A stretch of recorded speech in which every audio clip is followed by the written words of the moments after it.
Well, as you can fucking clearly see, I'm still not in a fucking truck. Shit.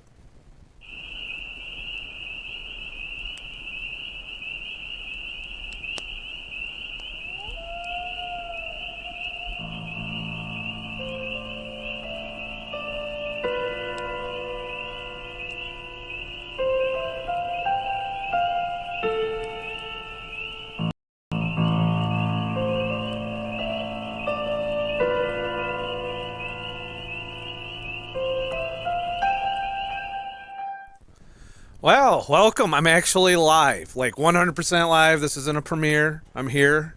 We're going to hang out for a little while because I got so much fucking shit going on. I can't keep track. As many of you know, I haven't put out a video in quite a while. I also didn't do the fucking podcast or anything. But I am actually live. So I'm going to, try and keep up with the chat. But I do have a lot to talk about in terms of where this fucking channel's going, what my future in trucking is going to be, and also I want to talk about the current events kind of circling trucking as we go forward. Let me hit up the chat right now. Let's see here. You got your popcorn and shit. LVC, welcome. Actually, I even set this shit up. Look at that. This is some fucking advanced shit, and we'll see, I won't be able to do this on the truck, at least not with all the bells and whistles and whammies and shit. So, Jody writes, is that thumbnail picture recent?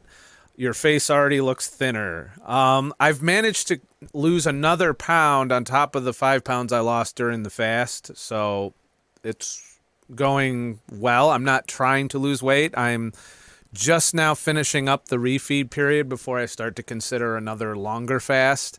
But I got a lot to talk about in the health sphere because things aren't going well. I might have hit the health wall, and I have no idea how or why exactly, but maybe I was wrong about everything. Maybe my whole fucking channel is a pile of horse shit.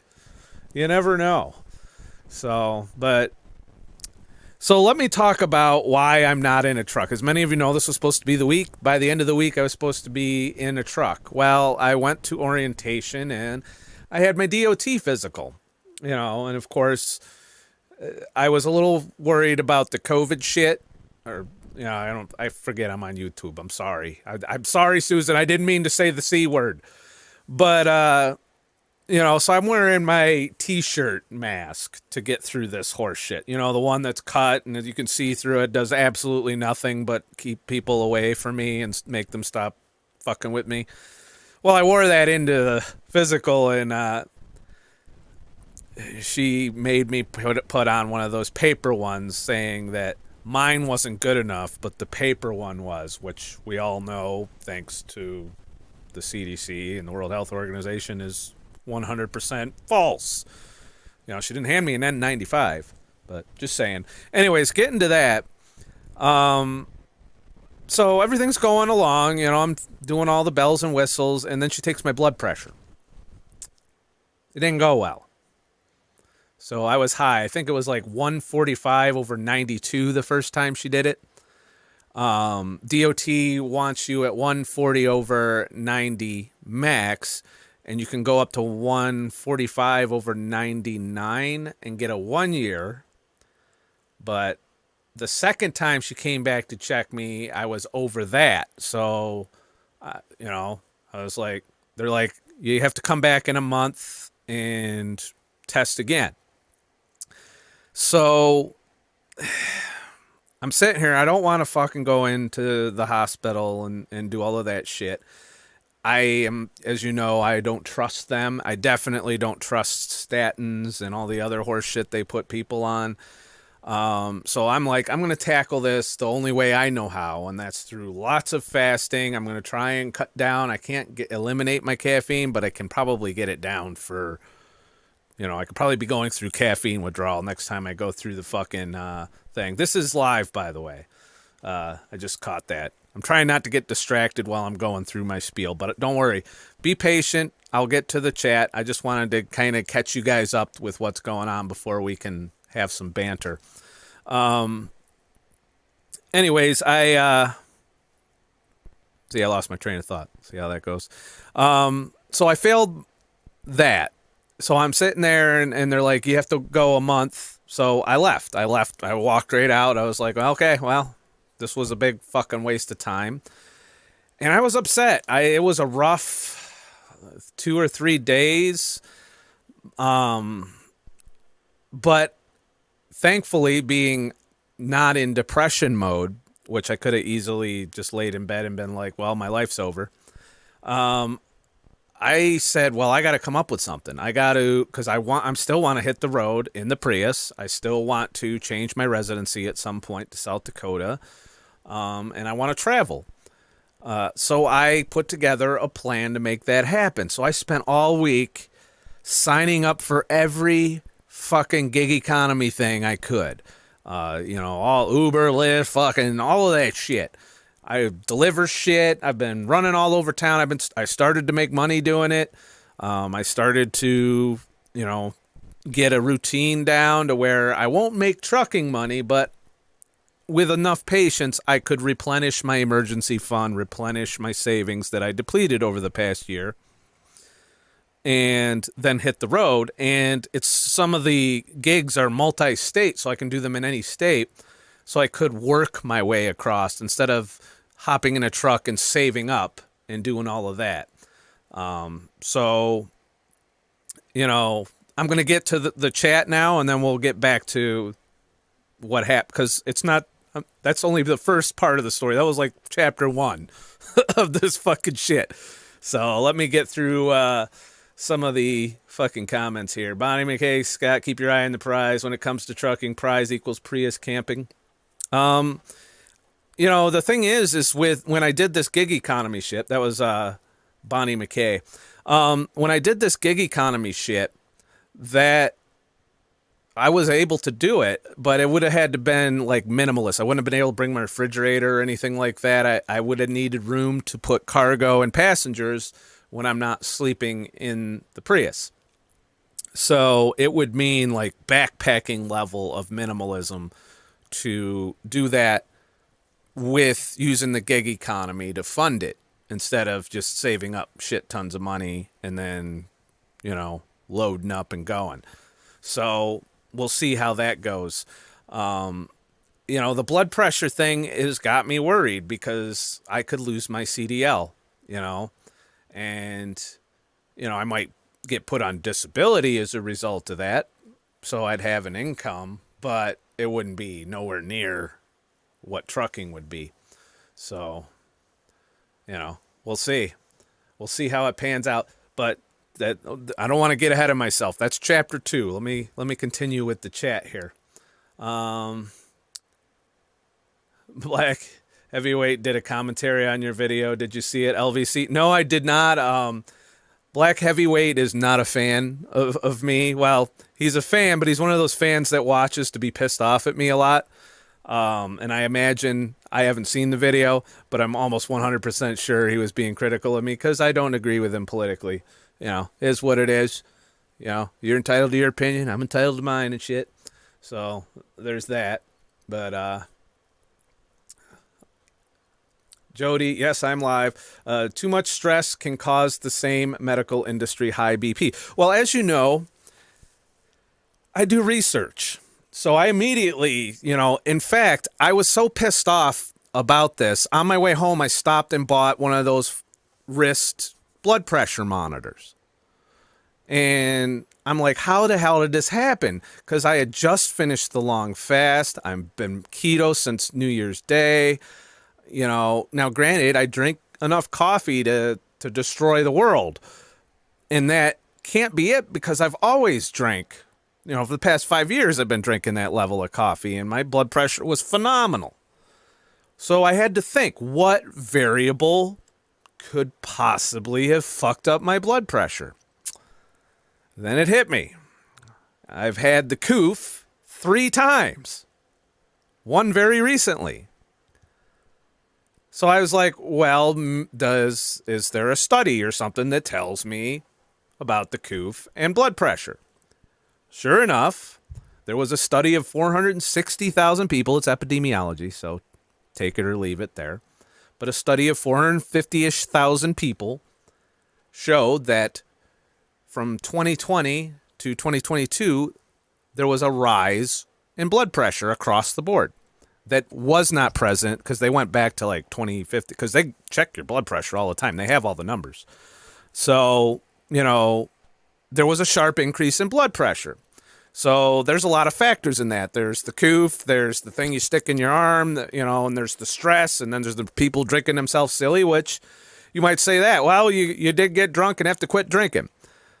I've done that before. I did that and still had good blood pressure. So unless I had a sudden failure of my organ, with 1 or 2 months of abuse, maybe that was the straw that broke. But if I had to guess, I'd say it was the coof gave me higher blood pressure. Maybe fucked up my heart. I don't know. We'll see. But I feel fine. I don't have any other issues to speak of. It's just when they put that fucking cuff on me, they want to medicate me. And I don't want to be medicated. And I refuse. I refuse to be medicated. I'll try and do what I can. If I fucking drop dead of a grabber or some shit because I refuse to go in to get put on pills, then so be it. If I lose the ability to drive a truck, then I'll have to adapt. And I'm already ready to adapt because I spent all fucking week adapting to it. So, but yeah, some people say stress. I drank coffee the morning of, but I did go back with that blood pressure cuff and check it, and it's still high according to that cuff. Now, I don't know how accurate that cuff is. I felt like it was way higher than what they told me I was at. So unless I was stressed out even more, I don't know. But I haven't had, anything pop in my head or, or grab or anything. My pulse is normal. I've been physically active all week because part of what I'm doing for the gig economy involves deliveries and humping 50-pound bags to people's houses and shit. So, it's not like I'm... all it is a number right now that doesn't line up with my fucking CDL. So there's that. So I looked that up, and I also looked up, it turns out over 50% of people in the United States have hypertension. So by that standard, 50% of the population can't drive a truck. Hello, driver shortage. You thought it was, short before. Well, you just said cut the population in half right there and said thou shalt not drive a truck unless, here's the big pharma caveat, you go to the doctor and you get put on those pills. And those pills don't always work. I've got a friend that's fucking skyrocketing. He's driving a truck, but he has the medication. He hardly ever takes it. He still drinks like a fish. He does all kinds of shit. He's fine. Yet I fail at once, and they're ready to put the boot in my ass. So we'll see. I'm going to do a few more chats, and then we're going to get to the next part of the story. So I just finished a 96-hour water fast, was going to stop last night, but wasn't hungry. Do any of you in the chat, by the way, know I have had high blood pressure and got on keto and got on fasting, and have you seen an improvement? I'm kind of still digging at things I can do naturally. I have a period of time with which to rectify this before I'm out of trucking for good. So, and I want to do it, like I said, without going into the hospital and without getting put on pills. So if I can't do it naturally, then I guess it's my time or whatever. So, is what it is. But I ain't fucking doing that statin, the pill shit. I'm just not. And turns out of that 50%, because I read the study, of that 50% of people, they aren't keeping up with their medications. They're still not eating healthy or doing anything remotely to help their blood pressure situation. So there's that. Yeah. I'm thinking about grabbers, Jody. Jody wrote grabber. It's been ages since you used that word. High insulin equals more water in the blood, high blood pressure, another theory I have read. Well, here's the other thing. I was in ketosis. They actually, when I did the sugar, because part of the DOT test, they check your sugar in your piss. And when she did that, she was sitting there, she's staring at it, she looks at me, she looks at back, and I'm just like, you see the ketones, don't you? So she was about to say I had ketoacidosis based on that. I'm like, well, I'm on the ketogenic diet. Don't panic. You looked a little flustered there. And she's like, oh, okay. So at least we're to the point now where keto is mainstream enough for people to, doctors to be like, okay, well, that explains that. So I pissed in strong ketosis. I told her, I'd only done maybe a 24-hour fast, but I was ketogenic when during the refeed. I've pretty much have been sticking to my diet, and my depression levels have been great. Even with all this bad shit, which should have launched me into a massive depression, I got off my ass and fucking, put my feet to the pavement and made some changes to ensure I wasn't going to be essentially broke and homeless or some shit. Because Lord knows this isn't paying the bills. So, the drug companies got the blood pressure numbers lowered. Yeah, I'm thinking that's part of it, because I was just over the numbers. And that leads me to the next part of it. So I spent the week, like I said, busting my ass in the gig economy. I've made, because I'm just now getting stood up, I've made about $600 in the gig economy. So I've got that going for me, so I'm not fucked. And that's not bad for Monday through Friday, essentially. It'll be higher next time I do it because I've got it. I didn't have access to Uber for a while because they're slow with their background check or whatever. But the other two things that I did, there's so many gig economy things to do. I'm still looking into more of them. But once I get a good multi-app setup going, I project based on the hours I work to make that $600 that I'll easily pull in $1,200 a week if I treat it like a full-time trucking job, 8 to 10 hours a day, at least 5 days a week, if not more, trying to time it for peak hours and stuff like that. So I had a whole system. I spent the whole week saying, I am going to do this, and I'm still going in my fucking Prius, and I even planned a trip to the Florida Keys in February. So then, just as I had unpacked, you see this fucking beautiful shit? I spent all of this time working on my setup, changing it around, and I get a phone call today. I'd unpack, because I had tore this all apart in preparation to go on the road. I get a phone call, and they're like, oh, you're good to go. Just come on in. You're good. They gave you a medical card. I'm like, did I miss something? Did you go and break their fucking legs till they sign the fucking thing because you're so short on drivers? How the hell did that happen? Turns out they issued me a 3-month card. So in 3 months, I got to get my blood pressure down. Whether it's go to the doctor and get pilled up or my plan to do it naturally. I'm going to employ every fucking health tool I need to do in leading up to this, including some long fasts, maybe even water fasts, maybe even quitting caffeine the week before the test. Whatever it takes. I'm going to have my blood pressure monitor out there with me. I might even buy a better one because I don't trust the one I got.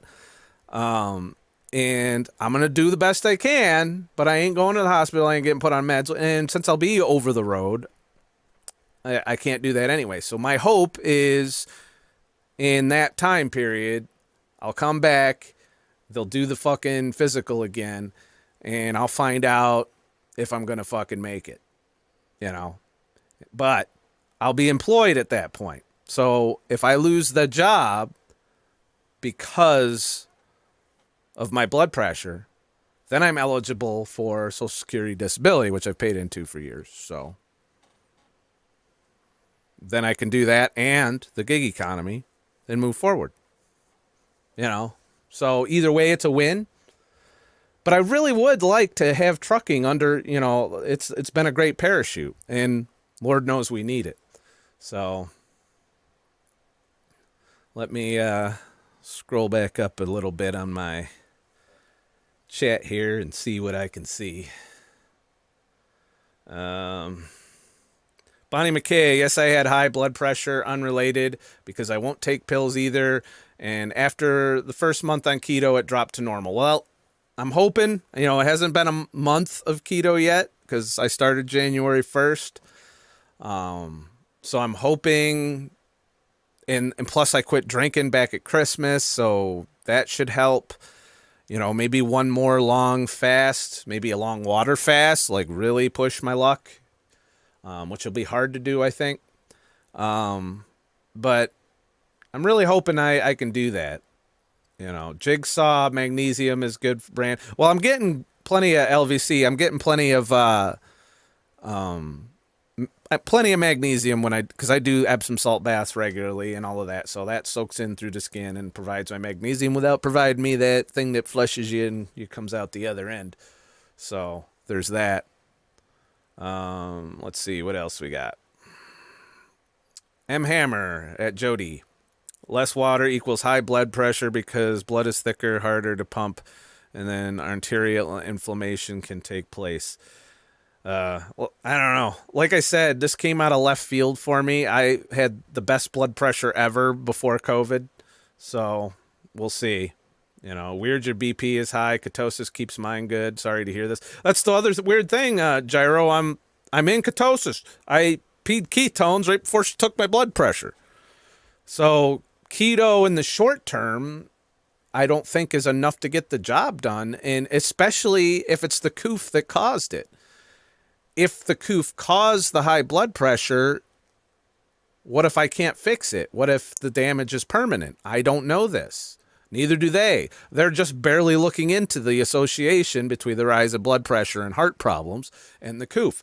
We don't know. They're not telling us. Just saying. I don't know why they wouldn't tell us, because think about it. Okay, you get the coof, your blood pressure goes up, then you get put on meds the rest of your life. It's a win-win for the big pharma, isn't it? Just saying. Keep it keto, no cheating. And like I said, I've been keto, I've been pissing ketones. It's all good.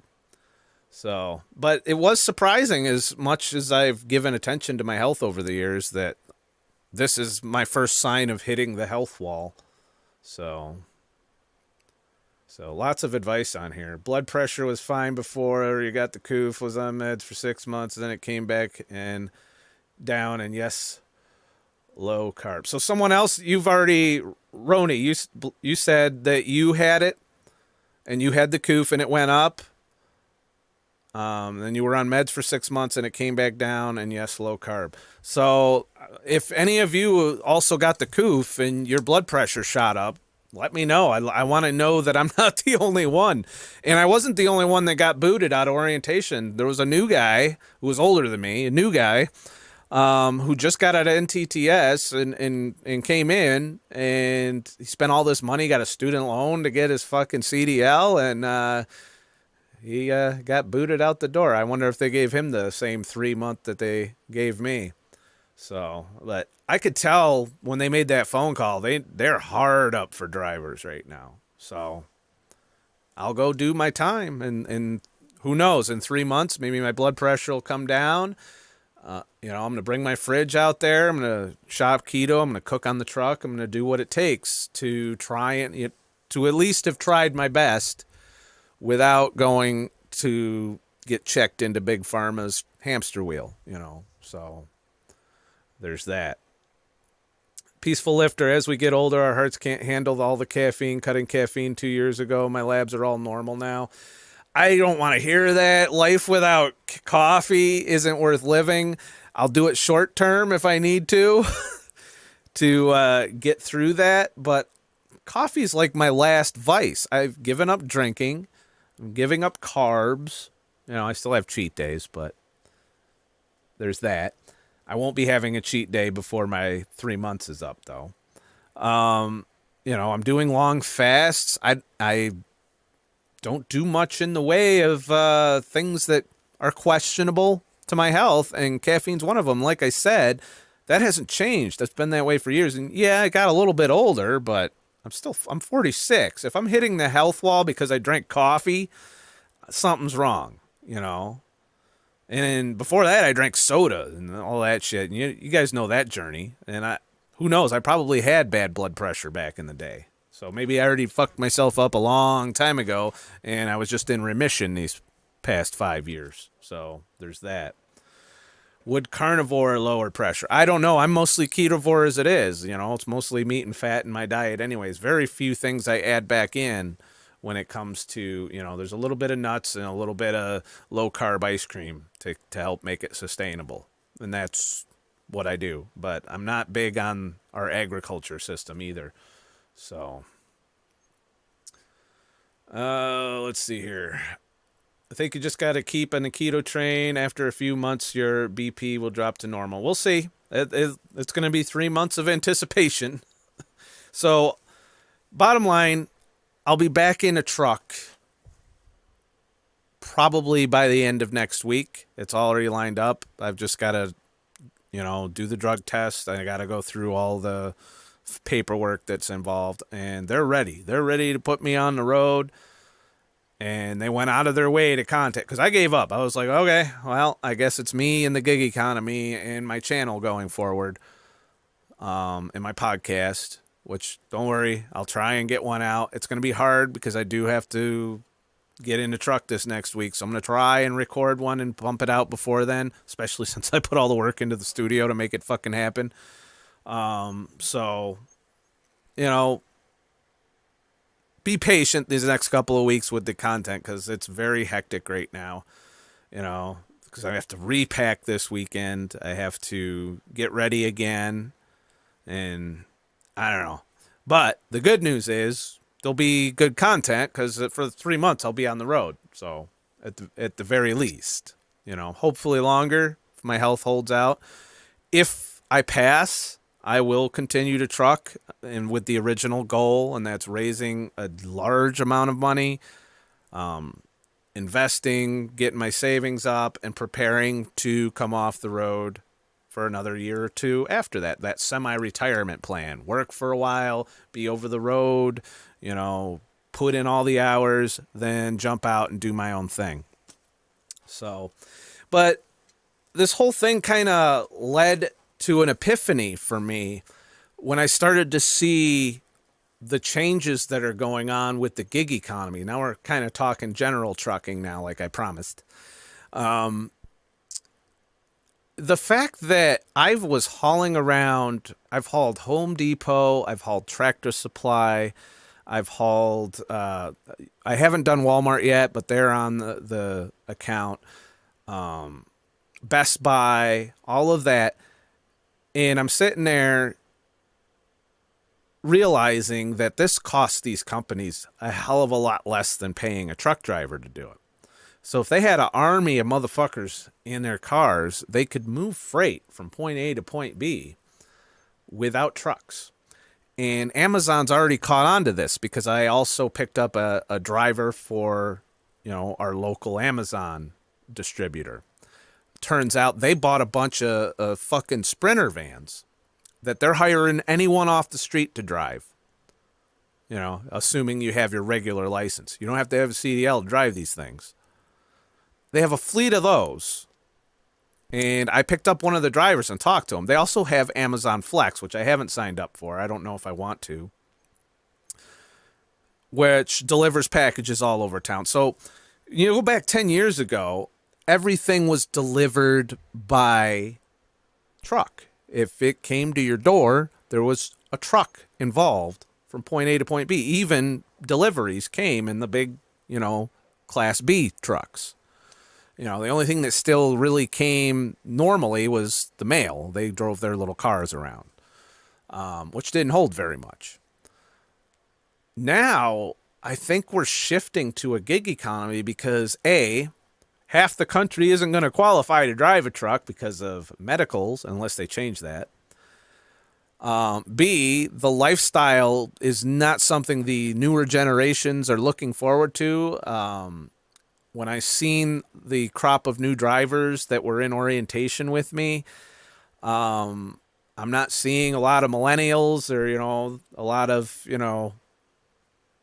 don't know. I see regular working class people from a full age range of young to old. I don't see a lot of young people hopping in trucks, which is what it would take to change the driver shortage. And now with this great resignation horseshit, which I technically took part in, I guess, I think we're seeing the nature of freight is going to change simply because of the supply chain issues. I think, we used to be worried about automatic trucks and trucks driving themselves. That's still a ways off. I don't think they're giving up on that. But I think we might end up seeing a shift in our way of life and how our freight gets to from point A to point B, from, commercial driving trucks to straight up either rail or private vehicles. You don't have to have a CDL to drive a U-Haul and pick up large orders of shit. And they pay fairly decent. They don't pay what a good truck driver is, but there was times on some of these, I got almost $2 a mile to deliver a dog leash to someone's house. And that's all I was carrying in my Prius. And I've been able to stuff a good amount of shit in that Prius since I got the passenger seat out. That was insane to me. I was making more driving my Prius, delivering this little dog collar thing, because there's tips involved and all this other stuff. They try and bribe you to pick their loads and stuff. I was like, this is going to change. The more and more people figure this out, because it's a lot more fun than, it's a little more physical, so lazy people won't do it. But it's a lot more fun than hauling people around. I don't have to worry about someone throwing up in my car or some weird shit. Like one of the rides I did, I had 2 women with 6 kids try to cram into my 3-person Prius, because you're only allowed to have 3 people because of the COOF, hence no front seat. And I'm sitting there and I'm just like, this wouldn't happen if I just delivered shit all the time. So I think the gig economy is going to start to transform trucking, which is, it won't work for everything. Obviously, there are loads that are just too heavy. I mean, but technically you could carry a couple pallets in a good pickup truck, So instead of, if they just had one truck hauling all of that, what if they had 4 people with their pickup trucks hauling that same load and not only hauling it, but splitting it up and off logistically and delivering it to all these places? I think that's where we're headed, because we can't get enough asses in seats of trucks, whether it's the working conditions, whether it's, our life in general. Like, I don't know how many times I've thought, why would I hop in a truck when everything is so fucked up right now? Like, what's the use of fucking making all kinds of money? Now I have the goal of hopping in the Prius and traveling and going hiking and doing all of that, which costs a bit of money. So that's my motivation. But the average motherfucker sitting in their house having everything delivered to them, literally, because I'm the one fucking delivering it, nobody's going out as much. People are getting their food brought to them. What happened to going out and doing shit? Yeah, apparently we're doing away with that. And I think the more we get into that, which is exactly where they fucking want us, by the way, it's what this whole thing has started out as, I believe. But, the more we get into this situation where we don't leave our houses, we work from home, we Zoom call, or we have our kids upstairs fucking going to fucking school through the fucking, I think I might be exceeding my fuck limit for YouTube, so I got to settle down. It's a long live stream. But, we're getting into this new lifestyle where we sit on our asses in our houses and don't go out into the world except to work, if you still work outside the house. And I think a lot of the newer generation are really enjoying the prospect of staying in and working, and that doesn't involve hopping their ass in a truck. So I think we're going to see a rise of gig economy that's going to take a lot of the freight away from trucking. There's already more than one app that you can haul something across the country in, technically. And that's one of the apps that I was going to use to pick up in one state, deliver in another. So let me hop into the chat here and catch up.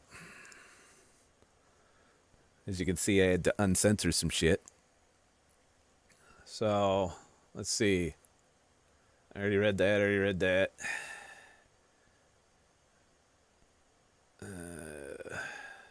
Still lots of blood pressure. Don't worry, I'll get it. If I don't get it, then there's that. LVC, the gig economy will cause a revolt and unions will return. Well, I'm sure that it will get regulated at some point to where they have to, make us be employees. Like California already did it. I don't want that. I don't want, one of the things that I enjoy about the gig economy that's worth the hit and pay, in my opinion, is I can do it when I want to fucking do it. Now, if you're a motivated person, and I'm a little motivated right now, not always, when I get depressed, I'm not as motivated, but a motivated person, you could work as much as you want. You could theoretically work longer than I can in a truck. I'm allowed 14 hours a day in a truck. If I multi-app in the gig economy, I can fucking drive till I can't keep my eyes open anymore. Not that I do that. I'm not that ate up. I do my 8 to 10 hours in the gig economy. But, you're multi-apping. Yeah, there's limits on some apps. But then you just go to another fucking app. There's so many apps. You got Instacart, you got DoorDash, you got all kinds of shit. You're one app not paying you enough, go to the other app. Play them off of each other. You play the jump back and forth between the bonuses, and you can make 30 an hour when you do that. You time it for the peak times. There's all kinds of little strategies, and there's videos all over YouTube. I'm not going to be one of those channels, so, I'll tell you when I figure some shit out, but I'm not here to do gig economy tutorials. It's all out there. Anything you can think of, pretty much you can do if you have a vehicle. It's just a question of how efficient that'll be. Me having zero debt in a Prius means I keep a lot of profit from the gig economy that other people that get 20 miles at a gallon and have a $400 a month car payment and all of that shit might not necessarily benefit financially from. So, if I get 300,000 miles out of my Prius, that car will pay for itself 10 times over. And I could just go buy another $15,000 car at that point, which is all, that I paid for it to begin with. So, What is the average pay for 8 hours in the gig economy? Lauren L. writes. Well, the average pay in the gig economy that I've experienced this week is about $20 an hour. There's times when it goes up to 30, and there's times when it doesn't. But the key is not to think of it in, punching the clock at 7 a.m. and working 8 hours and then that's your hourly. No, what it is there's times where I'll sit at home and do other things as if I was off, but I'll have one of the apps running and keeping an eye on when the bonuses pop up, keeping an eye on when a good, delivery comes up. And when I see a good one, I go. When the whole map lights up red and there's a big surge, that's when you go. And then when it's slow, you don't just stay on the clock and out in your vehicle because you're wasting money doing that. So you just go home and wait for the next rush, or the next promotion or, and if you're running 3 or 4 apps, you can just stay out there. Like there's, the first day I did it, I was working the whole day, about 12 hours nonstop. When one app slowed down, I'd look at the next app and that would be busy. So I'd jump to that app. And there's actually a shortage of drivers still for a lot of the gig economy jobs, particularly rideshare, because of everyone being afraid of the thing. So I'd say it depends. That 20 an hour for me is driving a Prius that gets 50 miles to the gallon that I don't have a payment on. Generally for a shift, I spend maybe $5 to $7 on gas, depending on how far I drive. So, but I don't know what kind of vehicle you have. It's like running your own business. You got to balance your expenses, and you have to be very efficient. You have to plan it. The reason I have a Prius is because at the time I was doing Uber and Lyft. So I totally bought that car, picked it specifically for the fuel economy, and having it completely paid for, just it's all profit. And the car before that only got 26 miles to the gallon, but it was a $2,000 vehicle that barely met their minimum specs. So that car paid for itself. I definitely made 3 or 4 times the value of that car. So, and I'm already 3/4 of the way through what I paid for my Prius, and I'm not even at 100,000 miles yet. So, and the only maintenance I've really had to do is I changed the tires on it because it still had the tires that when it was brand new, the original tires when I bought it. So I had to put new tires on. But that's the only maintenance thing I've done, and my oil changes and all of that. And I think I did a brake pad once, but that was when I wasn't working the gig economy, ironically. It's probably when I was driving around the country. So, but I don't know. I think the gig economy is right for some people and not right for others, is I guess what I'm saying there, in that you've really got to pay attention to your overhead. If you go out there in a gas guzzling diesel truck or whatever, getting 10 miles to the gallon, you're not going to make a profit enough in the gig economy to make it worth your while. So you got to, if you're going to do a gig economy thing, you got to think about it like a business and invest in a vehicle that'll do it efficiently, that'll get you where you need to go, essentially. So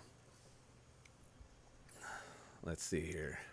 Why is my chat different up there? Oh, that's top chat. That's weird. Sorry. Little growing pains. There we go. All right. Let's scroll up a little. Funny how Ukrainian citizens are bitching about our media. Apparently the Russians have been doing the same thing for many years. Everybody's bitching about our media. I also, before I get done with this, oh shit, I didn't want to do that. Sorry. Technical difficulties and shit. Alright. So, I wanted to acknowledge that truckers do, this is down the line where I think that this is the direction things are heading, but right now, truckers still hold a lot of power. And I wanted to take note of that with what's going on in Canada. Unless you've been asleep, there is one of the largest convoys of trucking since, we've had trucking, is currently on its way to Trudeau's lawn, essentially. They had fully funded GoFundMe to help pay the drivers for them not working because they still got their truck payments and shit, some of them. It's expensive. And it's probably why we don't see a lot of people uniting here in the United States when they should, when government oversteps. To realize right now, and I think this will be what pushes us in that direction, is once the elites realize that truckers are wielding this power, they're going to change our way of life so that we're not as reliant on trucks. So the solution is never going to be give you your freedom back. It's going to be, no, we just need to do it a different way because fuck them. And that's the attitude that Trudeau had. There's been calls in the United States in the past to do protests of this nature, and sometimes they get a decent amount together, but nothing like what they're doing to Canada. They've definitely put a strangle on the supply chain in Canada, and as a result, for a certain thing that they want everyone to fucking do, that thing. So basically, we really have to think about here in the United States what that means. in terms of as the federal government continues to step out of line. I think we are seeing a shift or a downshifting of the federal government in their attempt to essentially destroy us. But we're a long ways from reversing this damage we've been doing the past 2 years. So I think it's still going to get worse before it gets better. But I'm hoping that the reason that those trucks are protesting in Canada doesn't end up flying here, even though they keep trying to push it. I want it. I want our freedom back. I want our life back.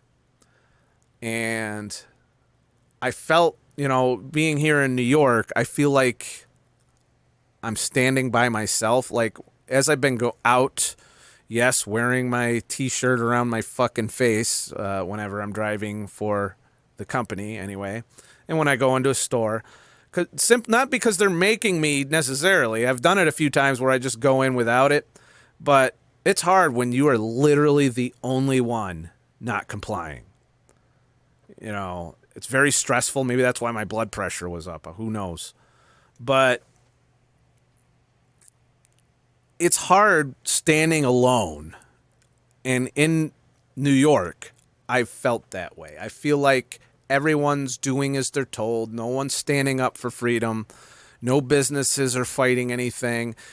We have a court battle. That's the other thing that happened. That Hochul got smacked down by the state Supreme Court, I think. I think it was the state.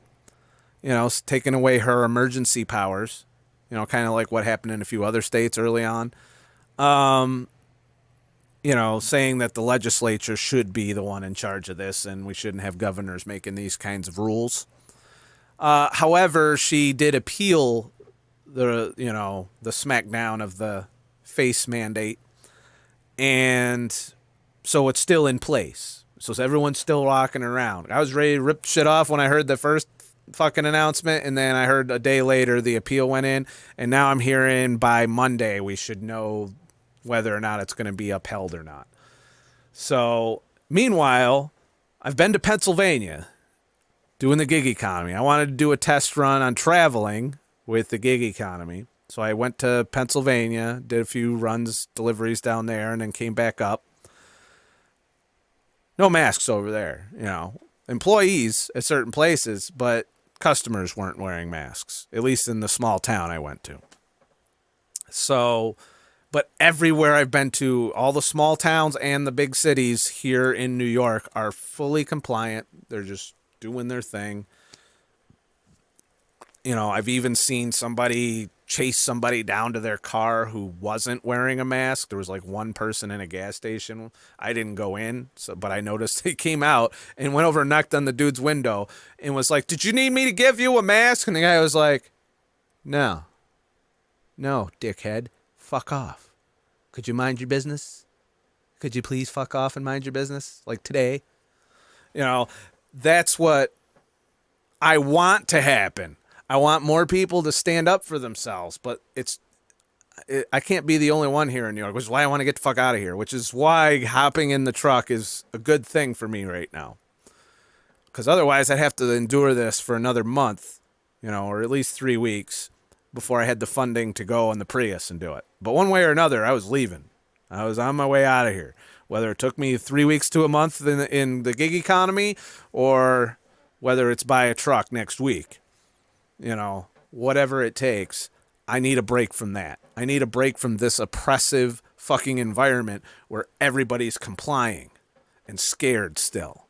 And, it's hard too. There's also one of the difficulties of driving, in a rideshare environment is I'm giving these people rides, the people that are scared. So I got to watch myself or I'll get fucking... it really feels like the dude in 1984, the book, where if I say the wrong thing to the wrong person, it's going to fuck with my life in some way. I hate that. I need to get the fuck out of this. But that's me. Goes keto. Scott, are you going to do more ketogenic diet and fasting videos like you did in the old days going forward. I will do some, but most of what I did in those previous videos still applies. But obviously when I'm doing a new fasting protocol or I'm trying things out and I'm doing it on the road, I'll do some videos like that while I'm out there. It might only be 3 months of on the road for trucking, but we'll see. You know, like I said, I can't guarantee I'm always going to, you know, I'm not saying I'm never going to fuck up. I'm probably going to fuck up. If you look at my track record, there's a lot of fucking up in there. So, let's see. Yeah, and like I said, I don't know if you were here earlier, LVC caught you up, but high blood pressure. And might not be in a truck, long story short for that. But you can go back and watch the earlier part if you want to know about that. Claire loved the trucking convoy. Yeah, I'm proud of Canada right now. It's just that they're standing up. We have yet here in the United States to stand up. You know, I'm waiting. I'm waiting for everybody. I mean, we did have that little thing in DC, you know, where they kind of went around the pond and were protesting the mandates and shit. But nowhere near on the scale of what you see in Europe and what you're seeing in Canada. You know, if we work together to shut this shit down and get our freedom back, and that's peacefully, is what they're doing in Canada. It's all peaceful. Nobody's getting out of hand. It's just a bunch of truckers with signs on their shit going to Trudeau's house to say, hey, dickhead. And they might be blocking some traffic. It's rough. It's a rough life. Maybe you should give them their fucking freedom back, Trudeau, you piece of shit. Oh, sorry. A little political there. My bad. Let's see here. I established a blood pressure pill 35 years ago. I'm 66 now. What do you mean you established? Or you started taking a blood pressure pill 35 years ago? So, or you were supposed to be put on a pill and you didn't take it, and you're 66 now. We'll see. But pork rinds. Yeah, pork rinds are part of it. Mask while driving. Yeah, Edward French. When you're driving rideshare, yes. When you're driving a tractor trailer, no. You know, I'm by myself in that shit. Some customers might require me to put it on. During orientation, I had to put it on to go into the building, but they had us socially distanced in orientation so that we could take them off while we were in there sitting, kind of like you do in a restaurant. Why we're doing it at all is beyond me at this point, but, you know, hopefully we follow in the UK's footsteps, who somehow got ahead of us in freedom. You know, we follow in their footsteps where they're saying, okay, you're done. It's like the flu. Live your life. That's what I want. Can we go back to that, please? I am ready for that. I am sure everybody is fucking ready for that. Even the people that are scared a little bit. You know, I think it's all bullshit. M99 wrote. I don't take any medication. Well, that's the thing, M99. I'm not going to take medication. You know, that if I have a grabber or a stroke or something, it's my own fault because I didn't take the medication, I guess. You know, or I did whatever happened. But I still think that, you know, this is my opinion. I'm not a doctor or anything. Don't base anything on my shit. But I think it's related to the 3 times I've had the coof. You know, maybe I fucked some shit up. There's evidence that suggests it's a thing. So we'll see. Just wanted to say I like the hair trim in relation to the beard. Looks good. It's just a shaved head. I did this to hop in the truck so I don't have to wake up with bedhead and go to work, you know, or go into the truck stop and do all of that shit. So there's that.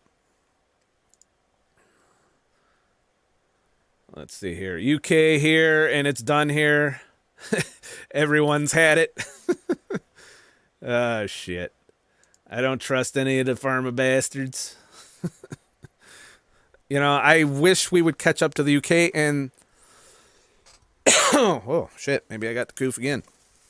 The thing is we do have states here that are on the same page as the UK. So I can't sit here and say the United States is far behind. New York is still like locked down central, it seems, with the way people are acting with this shit. This is probably the most scared, compliant fucking population in this country. And having been all over this country throughout the pandemic, they're scared here. You know, they buy all of it. There's very few people who, you know, but I know a few of them. But society as a whole, if you go into like a store, you're going to be surrounded with people that are generally afraid. I've had people talk to me that have rolled up their sleeves 3 times now, maybe 4. I don't know. I lost track. And, you know, they're still scared. I'm like, well, how many fucking things you got to do before you stop being afraid and maybe live your life? I mean, here I am. I could fucking have a grabber right now while I'm fucking doing this live stream, and you don't see me being afraid and stopping. If I was afraid, I'd have gone right to the fucking ER and said, hey, I'm 1 step away from dying according to the fucking asshole that did my physical, so maybe you need to pill me up. I'm not doing that. That's not me. That's not how I function. You know, I'm not saying that you should do that or anyone else. I'm saying maybe there's a happy medium that doesn't involve stripping society of freedoms and our way of life and destroying everything. I don't know. Maybe it's just being something that's taken advantage of by certain parties to bring about such destruction. It's hard to say if we're going to turn this around at this point when I'm seeing the inflation and the rise in prices. You know, I had to go buy paper towels today, and I was like, oh my fucking God. You know, I had to go to the bottom of the discount barrel to get the shittiest fucking paper towels I could. You know, the ones that shred as soon as you fucking wipe shit with it. It's crazy. All right, let's get back to the chat. So, I noticed when you turn 50 downhill with health-wise. Oh, well, Sapphire, I'm hoping to never hit that health wall. M-Hammer, no mask, no fear, never scared, I'm old school. Like, I'm not afraid at all, but lately I did cave in and put that, you know, t-shirt thing that I had. You've seen it in earlier videos, just so nobody bothers me, because I am literally surrounded by people that are just, you know, it's like being the guy in 1984 when you're in New York, you know. Now, I know people that aren't complying, but there's so few of us. We can't even all go one place at the same time without some shit happening. As you know, my incident that happened at the bar I used to work at was basically just 4 of us walking in without the face. And that resulted in me losing that job, essentially, you know, and a few friendships apparently too. So, was it worth it? Do you feel safer now? It's crazy. M99, I'm a teacher, so I tell kids it's bullshit to take their masks. Well, thank you for being one of the teachers that is doing the right thing. I wish all the teachers were teaching the youth that this is bullshit. Unfortunately, that's like I said in my podcast, my previous podcast, that this is something that's been in the making for a long time, you know, this brainwashing, you know, and then I feel like some people are waking up, but I don't know. That's why I need to get out of New York. I'm fucking biased in that I'm surrounded by people I feel like have not learned a fucking thing in the last 2 years. You know, just in the conversations I'm having with the general public in my travels and seeing the behavior I'm seeing has led me to believe, like, I think I've given a ride to one person who was like, this is all bullshit. You know, one person.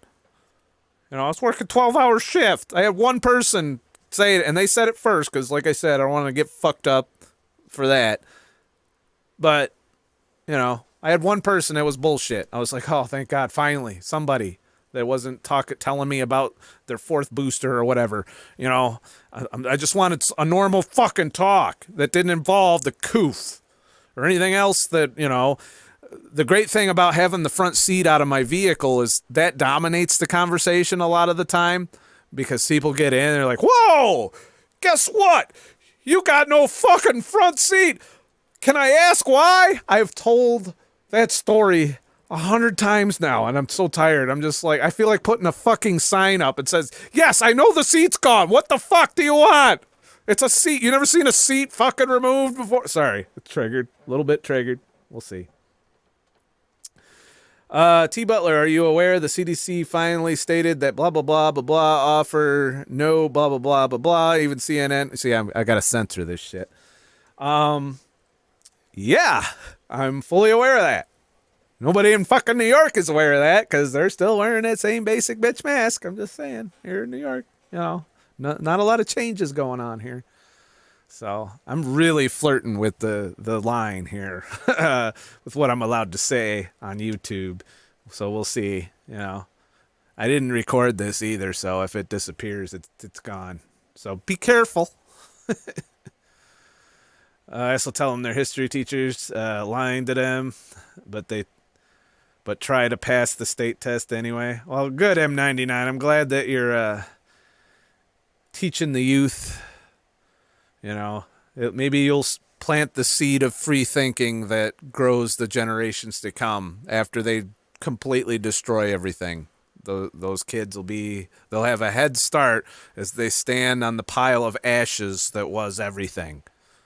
That's literally crumbling around them now. I know it's a very, you know, non-optimistic look at things, but is there any other way to see it? I mean,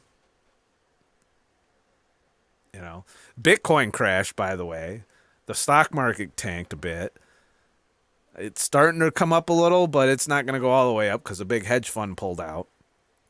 So our economy is starting to teeter-totter because of all the reckless spending we did. So we'll see how that fucking works out. My luck, I'll get out in the truck and the economy will tank and I'll have no freight. And then they won't worry about fucking supply chain because there won't be any freight moving because everyone's fucking broke and can't afford shit. So, you know, it's a lose-lose probably. At least I won't be stuck in New York for it. So I'm trying to get fired before I quit. I don't know. For me, it's as simple as failing my blood pressure test. So, you know, it is what it is. All right. I'll do a few more chats. How are we doing on time here? I should probably look at that. We started at 7, so we've been about an hour. Yeah, we can keep going a little while longer. You guys enjoying this live stream? I don't know how well it is. I'll have to look later. We'll go about an hour and a half, I feel, is plenty. Nobody wants 2 hours of this unless they like my podcast. And this isn't very podcasty. This isn't what I do on my podcasts anyway. This is more just interacting and hanging out and shit and catching you guys up with everything. You know, it's just so fucking crazy, you know, between what's going on in the world and what I'm dealing with the blood pressure thing and the truck thing. You know, it's been a hell of a fucking week, I'll tell you that. But I had I kept going. I didn't give up. You know, it would have been easy to roll over and say, well, fuck it, and then come home, lay in bed, and wait to die or something. But I got off my ass. I said, nope, I'm going to take control to where I don't have to depend on the fucking big pharma or these companies to live my life. Turns out there's a lot of things I can do to, at the very least, you know, while not make shit tons of money, but make enough to survive and maybe even do what I want to do. You know, yet to be determined on that. But in 3 months, we'll find out. You know, we'll just put it that way. Let's see. Crypto Buddha. Dude, I used to follow you when you went wild camping. You still do it. Seemed like a great time to get away from all that shit. Well, yeah, absolutely. I would still do that. But it's cold out. I don't know if you notice, but there's like a bomb cyclone thing that's peppering the entire coast with snow. I'm just outside of that, you know, but we got hammered with snow a few days ago from the lakes.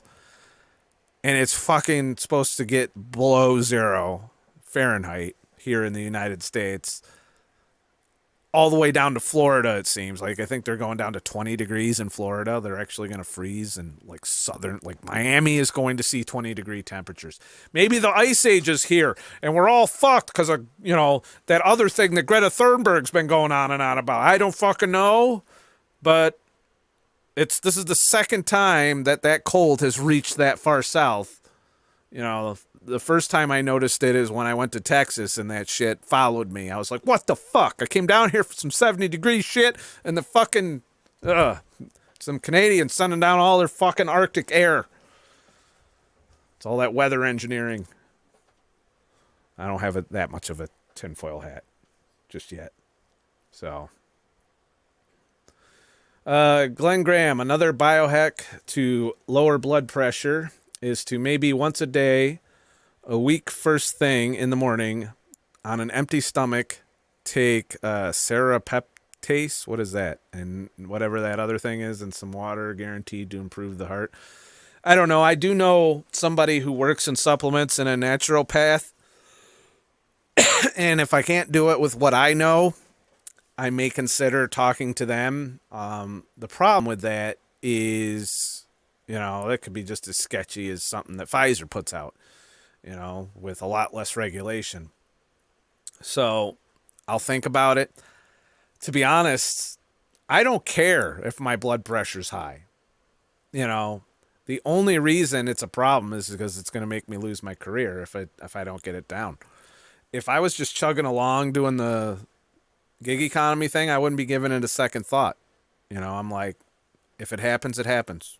And I would go on and I would live my life. I would eat the way I eat, just keto. I would do my fasting. I'd take care of myself.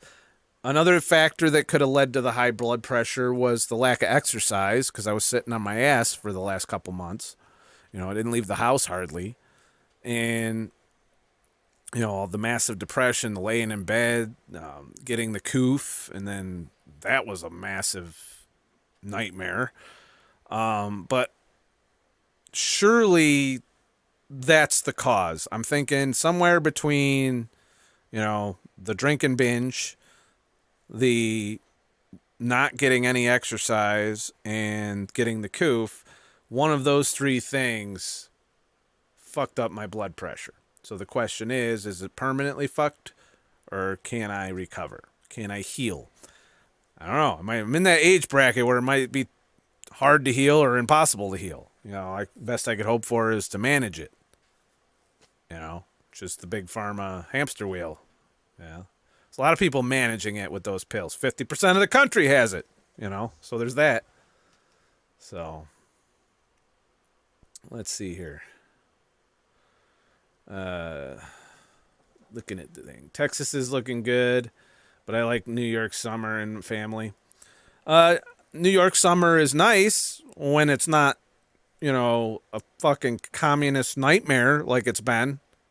That sucks all the enjoyment out of it for me. A lot of the things I did here in the summertime went to shit with all of these mandates and regulations we put in place. It's not as fun. I can still go to the Adirondacks for the most part and not be bothered. But, which is I'm not going to do while it's fucking freezing cold, because I'll probably die. But all of the summer stuff that I usually enjoy doing here just isn't the same. All the masked faces, all the fear and all of the apprehension people look at you in. If you can't go out in the woods, then there's really no place to escape it. You go to someone's house maybe that has a private party, but that's about it. I don't know. I'm just sick of that being my environment. I like doing cultural things. I like going to concerts. Who knows if I'll ever get to fucking do that again. I have tickets to Rammstein. Guarantee you I can't fucking go because I didn't get that thing in my arm. I'm still pure blood. I'm not going to change that. Ironically, never came up when I got in the trucking question. I didn't bring it up, neither did anybody else. So there's that. Kyle Hellinger, do you like to drive in the winter? Not really. I can do it. It's not hard. You see all those trucks flipped over in the middle? That's because they were all assholes going too fast for conditions. I've made it 16 years without rolling my truck, without sliding off the road, and without hitting an asshole in front of me, and that's despite pileups happening up the road from me.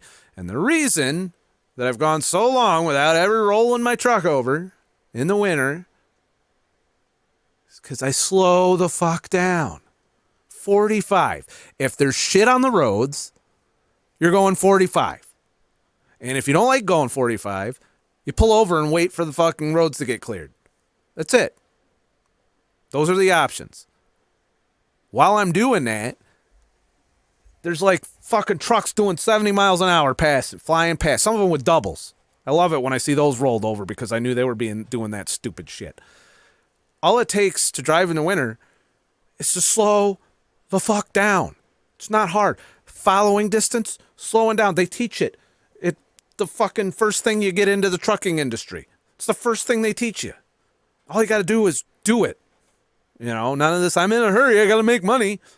Well, you're not going to make money when you roll your truck in the fucking middle of the fucking road, or when you kill a family of 5. There was a 6-car pileup on 81 today because people aren't fucking paying attention, And guarantee every one of them motherfuckers was wearing a fucking thing on their face, though, but they didn't apparently care enough about the speed limit to slow the fuck down.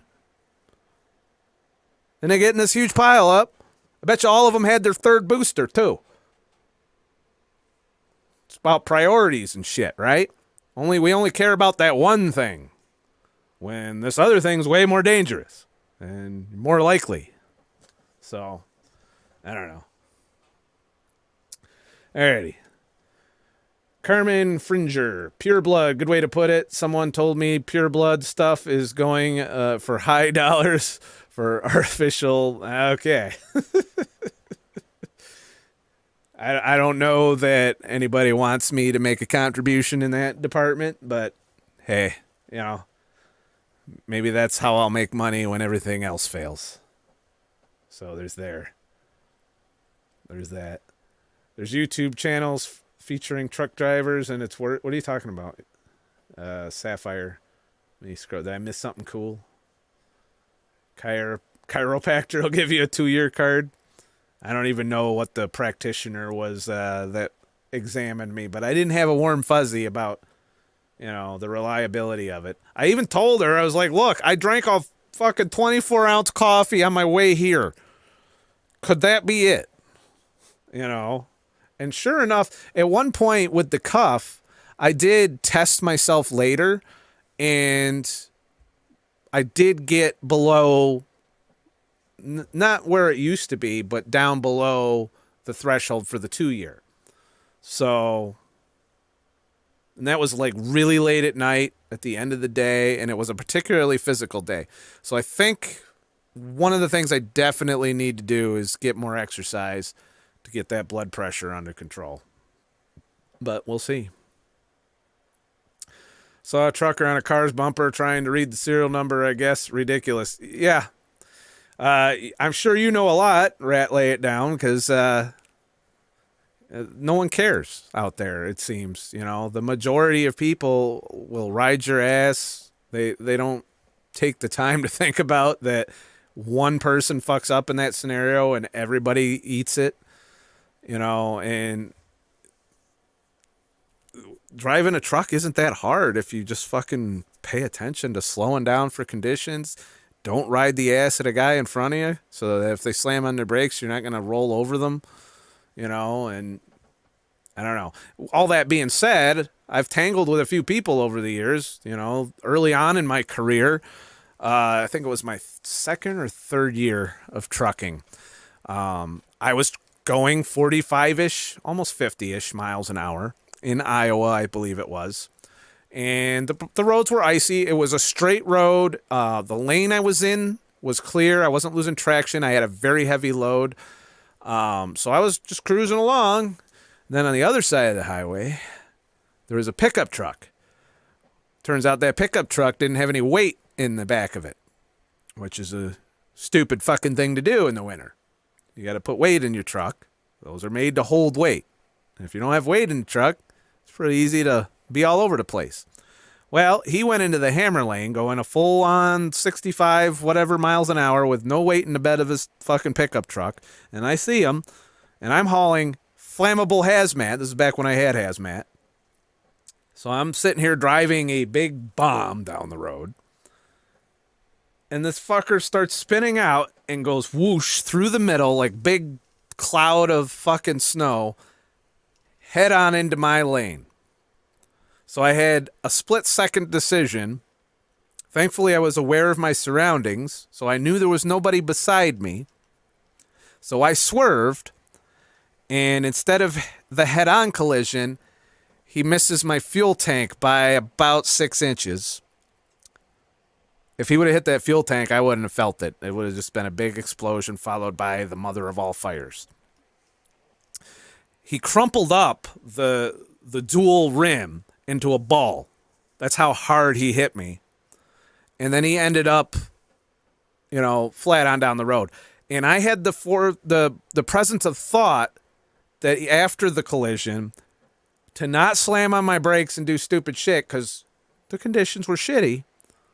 So I slowed down. It took me another mile to get fully stopped where I pulled over. The cops sent another, like a civilian to come pick me up at my truck and bring me back to the guy in the pickup truck. He had some a little bit of cuts and scratches because of the window being shattered, but my split-second decision saved his life. I don't know what would have happened had it been a head-on. I probably would have left the road and flipped or something, or who knows. And he missed my fuel tank. So that was the first lesson on winter driving for me. It's go slow and go to sleep. That's it. It's not worth the fucking money. Go slow until you can go to sleep. Because you're not making good money going 45 miles an hour. You might as well fucking take the day off. That's it. And I'm not in debt. I don't have a lot of bills. So I can afford a day off. And you know what? Safety departments are more than happy to let me take the time off as opposed to driving in that shitty weather and end up putting their truck in the fucking dirt or whatever. So, and this lesson can be applied to anybody driving, all right?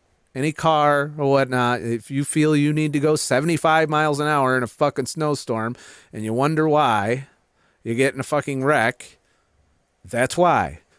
If you do that all the time and you haven't, it's not because you're skilled. It's because you're fucking lucky. All right? All right. Enough. Get off my high horse there. If only people treated that, road safety the way they treat the coof, maybe we'd have a lot less deaths and maims and all that other injuries that happen on the fucking highway. Just saying. So there's that. But I'll be out there soon with you there, Rat Lay It Down. Let's see here. Question. I give a lot of distance before passing in front of big rigs while the traffic behind me tailgates and honks. How do truckers keep their cool when people cut them off? It's really that simple. It's expected. It's so regular that it's hard to get pissed off. Not that I don't. There's times when I'm swearing at people and yelling. I'm just like, there's times when my blood pressure shoots the fuck up. But we're being paid to be out there. We're being trusted with $150,000 vehicle, and for some of the companies I've been worked for, hauling sometimes, I've had $1 million loads in the back. That's a lot of responsibility. So it's not about being aggressive or doing it's not your car. You're driving usually someone else's property, or even worse, if you own your truck, you've got a lot of money invested in that shit, and your whole world will end if you fucking wreck it. So you would think that would lead to taking a little more care. They don't.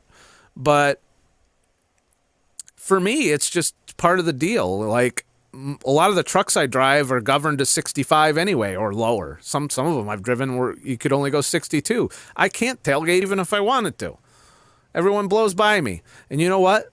That's a lot less stressful when you're just going down the road. Yeah, you make maybe $5 less an hour. $4, $3, somewhere like that.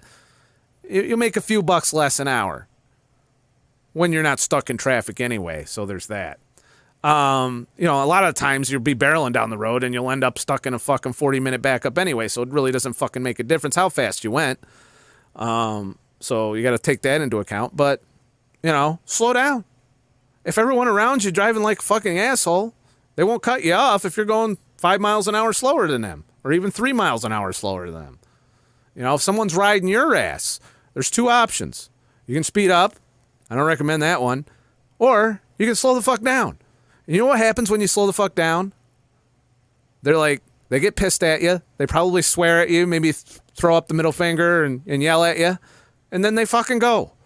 They go right around you. They give you a dirty look when they go by. And I'm like, hey. Slow down. Take your time. Listen to some fucking meditation shit. Something. And just let them do their thing. They're the ones getting all worked up. And they're also the ones that are risking a higher percentage chance of getting injured or killed because they're driving like fucking maniacs. You know, 16 years in a truck, you wouldn't be able to do it. You can't do it if you can't just keep that perspective, because you would spend your 14-hour days angry all day. And believe me, when I first started out, that's how it was. You know, I was doing fucking Long Island, Philadelphia, New York City. God, I was angry. And when I went to Canada, I was angry a lot there, too. But over time, in fact, my first old YouTube channel was just me bitching about all of that. Who knows? Maybe we'll bring that back. But over time, I'm just like, it doesn't matter, you know? I don't have the pressures that a lot of truckers have, to be honest. So, you know, a lot of truckers are paying their mortgages while never seeing their house on the road, you know? Okay, you do you, but I don't have to make a lot of money. You know, it's certainly not enough to stress myself out and put other people's lives or my own life in danger. That's how I look at it. You know, I'm not in a hurry. Even in my car, I'm driving for fuel economy. I'm not driving for speed. So it happens in my car. I just slow down to 64, 63. I get 50 miles of the gallon on my fuel mileage, because you get better fuel mileage when you slow down too. And people just flow around me, you know, and I don't encounter getting cut off. So that's, I guess, the number one secret to it. And like I said, if a trucker is tailgating you, or anybody else for that matter, don't slam on your brakes, because you'll die. But just, you know, start slowing down a little. They'll get frustrated and pass you. It's so predictable. And so, yeah, you're at risk while it's going on. But if you just let it keep going and you don't do anything to kind of provoke them, because if, you know, I don't care if you have to gradually slow down to 50 miles an hour, they're going to pass you. And they'll probably honk their horn or be an asshole. But at least you're not riding down the road with them riding your ass the whole time. So there's that. LVC, they wonder why truckers have high blood pressure. Exactly. That's the other thing. I was so angry that I failed the fucking blood pressure check. I've seen fucking people breathing like Darth Vader. There's people that bring their sleep apnea machines and shit. And, you know, it's 400, 500-pound morbidly obese individuals driving the truck. I know I'm better health than them, even with the blood pressure thing. I'm just saying, you know, I think it's kind of just a push. Like, they lowered the number for high blood pressure so that more people could get put on pills. Doesn't, you know, that's my theory. That's what I get. You know, I'm not stating that it's fact. I think that's what's going on. That's my opinion. I'm not an expert. I'm not a doctor. Don't do anything stupid. But I think it's still part of that scheme that I've been pretty focused on lately. So there's that. He's right. I will do exactly that to truckers. Karen. Yes, I'd rather not let them honk. I'd rather let them honk and move over in front of a truck too soon. I've seen car not wait, cut the rig off instead of waiting for me. Turn the lights on, slow down, and good advice. Yeah, there is one flaw in it, but it's rare. Every once in a while, there's somebody that gets 100% angry with me. Usually because I was passing somebody that's going slightly slower than me, and the truck won't go faster than 62, or at the time it was 62, but someone was doing 55. So I'm just like, hey, I'd like to at least go 62. I mean, it's not a lot to ask when everyone around you is doing 80. So I pulled over and I did that, and somebody came up behind me. This was about 5 years ago, I think this happened. And was angry. They were just fucking on my ass of the truck, you know. And if you're on the ass of the truck, we don't care. I honestly could give a shit, because in that scenario, you're gonna lose, not me. But so I'm going, and they're riding my ass, and I see them back there. They're weaving in and out, and I see them in the mirror. I'm just like, oh, here we go. And I have two options. I could slow way the hell down and get behind the person I was trying to pass to begin with, or I can slowly pass. And this is, you know, maybe it's an asshole move, but I choose to continue, especially since the guy behind me is being an impatient prick. It encourages me to just take my time and pass the individual. So one of these times, I get past the guy that was going slower. It didn't take long. It took maybe 2 minutes to get past him. And then I get over into the other lane. And this dude in this like Sanford & Son looking fucking pickup truck, had a bunch of junk, scrap metal piled in it, pulls out in front of my truck and slams on his brakes. So I get on my brakes, and by then I was yelling. My blood pressure probably hit the roof at that point. And is like he's getting out the window, flipping me off. He has no idea how close he came to death by slamming on his brakes in front of my truck. Thankfully, I was able to anticipate that was going to happen. When I saw him cut over, I immediately got off of it. I immediately started to slow down. So I was already slowing down in anticipation of the fact that he was going to fucking do some stupid shit like that.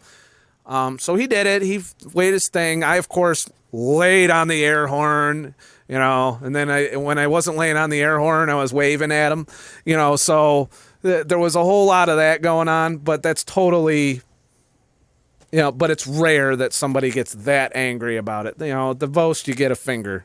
I've been flipped off a lot over the years, but you got to realize us truckers, we can't go fast.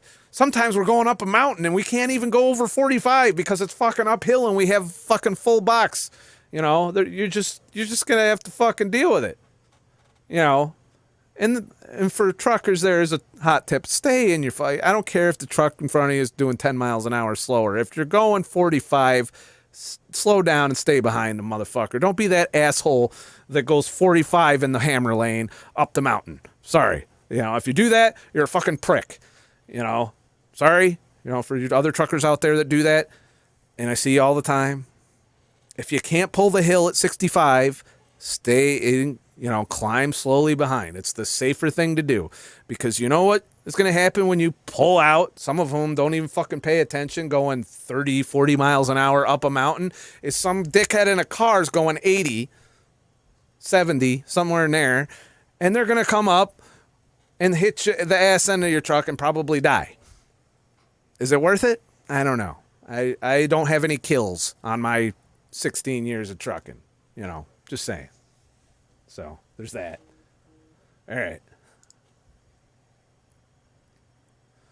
Truckers who pull out and take 15 minutes to pass another truck while blocking the interstate is what pisses me off, going another 0.005 mile faster than the truck they're passing. Well, gyro spin up, there is one other thing that happens regularly. Someone will be going 50, 55. I can go 62, 65, somewhere in there. So I go out to pass them, and a lot of people don't understand that this is a regular thing. I'll get about 3/4 of the way past them, and they fucking speed up. And it's my fault? No. They sped up. And then the dickhead going 80 in the hammer lane gets up on my ass and blames me, when it was them that fucked me up. You know, should I just never pass anybody? Sorry, not an option. You know, if I can go 62, that's the highest hourly rate I get. But, you know, it is what it is. But that's why and how that has happened in my situation is I'll start passing somebody and then they suddenly wake up. Oh, I'm getting passed. We can't let that happen. And they fucking hammer down, and then I'm stuck out in the hammer lane waiting for them to get out of my fucking way. And by then, to make it worse, the dickhead that rode up on my bumper swerves around and goes behind them. So now they're waiting for them to speed up. And I'm stuck in the hammer lane at that point because everyone's just lining up in that lane. You know, it's a whole, you know. If you let this shit get to you, though, you'll have high blood pressure. Just saying. All right. I think, how are we doing on time here? Let me look. Yeah, we've gone long enough, I think, on this live stream. A few other notes for the channel. I will try and live stream from the road. No guarantees, because the last time I tried to do it, it was a nightmare. But I will be bringing some things to stream from the road, hopefully. And continue doing content, you know, trucking vlogs, stuff like that. I will continue to do the podcast. There was no podcast this week. There is a maybe we might have a podcast next week, but that's up in the air now that I have to go back and finish getting in a truck. So be patient for the next week or so before I can get back to regularly churning out content. Head to ScottTheTruckDriver.com, sign up for my free email list. You could leave a tip in the virtual tip jar to support the channel. However, once I'm in the truck, I'm a little less reliant on that for income. So, you know, however, I do want to make a little bit of money when I'm doing the videos. So I will be bringing commercials back, you know, and let Susan have her 30% or whatever the fuck. But I'm going to continue to sell the podcast because, you know, a lot of work goes into that, a lot of research time, and I'd like to keep that going. I want that to be a regular staple of my content because I really enjoy doing those. It's audio only. You know, the people that buy them seem to like them, so it'll still be a thing. As for the videos, like I said, it'll be... I can't talk about a lot of the things I talk about in the podcast on YouTube without fear of getting another strike because I already got one. You know, it's still on my page. It's like, hey, you've been a bad, naughty YouTuber. You got to not do it again or we're going to fuck you. And I know when they do that, that means the algorithm's looking a little more carefully at my shit. Who knows how this stream went. But that's kind of, I don't know. That's how it's going. Let me do one last check with the chat. Hi, Scott. Before I go to sleep here in the UK, I want to say, yeah, with the driving thing. Yay, with the driving thing. Night crypto. So how do truckers stay calm? Alert. Just wondering. We'll catch you next time. It's just not all truckers stay calm and alert. So there's that. When do you hit the road? Maybe late next week, hopefully, LVC. Alrighty. That's it for this live stream. Hope you enjoyed it. Hope everything worked. Because I literally was still setting shit up while the stream was getting ready to happen. I do want to do some more music. I've been studying up and learning that and working on that in my spare time as well. So, and just when I got all of this put back together, I got to tear into it again and fucking go back on the road. What a waste of my life. Have a nice motherfucking day. And shit. And Trudeau, you better hide. All them truckers are coming for you, motherfucker. You can't hide forever. They'll find you.